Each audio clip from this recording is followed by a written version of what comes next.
जब वह जैतून पहाड़ पर बैठा था तो चेलों ने एकांत में उसके पास आकर कहा, हमें बता कि ये बातें कब होंगी, तेरे आने का और जगत के अंत का क्या चिन्ह होगा।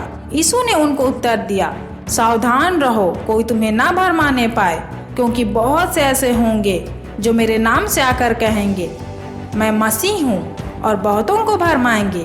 तुम लड़ाइयों और लड़ाइयों की चर्चा सुनोगे तो घबरा ना जाना, क्योंकि इनका होना अवश्य है, परंतु उस समय अंत ना होगा, क्योंकि जाति पर जाति और राज्य पर राज्य चढ़ाई करेगा, और जगह जगह अकाल पड़ेंगे और भूकंप होंगे। ये सब बातें पीड़ाओं का आरंभ होगी। तब वे कलेश देने के लिए तुम्हें पकड़वाएंगे और तुम्हें मार डालेंगे, और मेरे नाम के कारण सब जातियों के लोग तुमसे बैर रखेंगे। तब बहुत से ठोकर खाएंगे और एक दूसरे को पकड़वाएंगे और एक दूसरे से बैर रखेंगे। बहुत से झूठे भविष्यवक्ता उठ खड़े होंगे और बहुतों को भरमाएंगे। अधर्म के बढ़ने से बहुतों का प्रेम ठंडा पड़ जाएगा, परंतु जो अंत तक धीरज धरे रहेगा उसी का उद्धार होगा।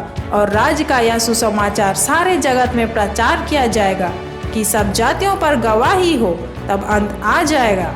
इसलिए जब तुम उस उजाड़ने वाली घृणित वस्तु को, जिसकी चर्चा दानियेल भविष्यवक्ता के द्वारा हुई थी, पवित्र स्थान में खड़ी हुई देखो, तब जो यहूदियों में हो वे पहाड़ों पर भाग जाए, जो छत पर हो वह अपने घर में से सामान लेने को ना उतरे, और जो खेत में हो वह अपना कपड़ा लेने को पीछे ना लौटे।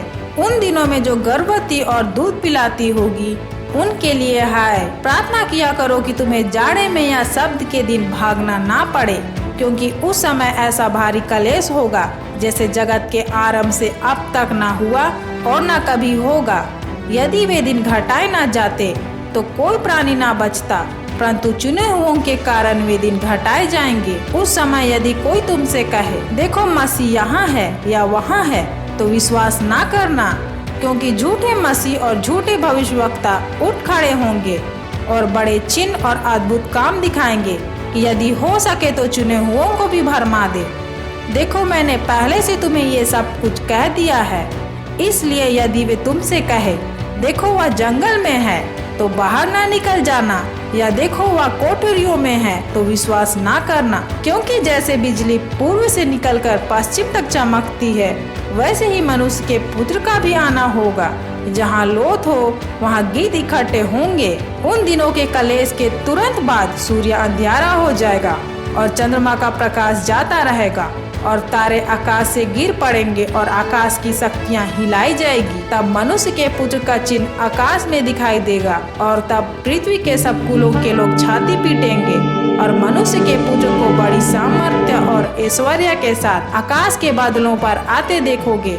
वह तुरही के बड़े शब्द के साथ अपने दूतों को भेजेगा, और वे आकाश के इस छोर से उस छोर तक चारों दिशाओं में उसके चुने हुओं को इकट्ठे करेंगे। अंजीर के पेड़ से यह दृष्टांत सीखो, जब उसकी डाली कोमल हो जाती है और पत्ते निकलने लगते हैं, तो तुम जान लेते हो कि ग्रीष्म काल निकट है। इसी रीति से जब तुम इन बातों को देखो तो जान लो कि वह निकट है, वरना द्वार ही पर है। मैं तुमसे सच कहता हूँ कि जब तक ये सब बातें पूरी ना हो, तब तक इस पीढ़ी का अंत नहीं होगा।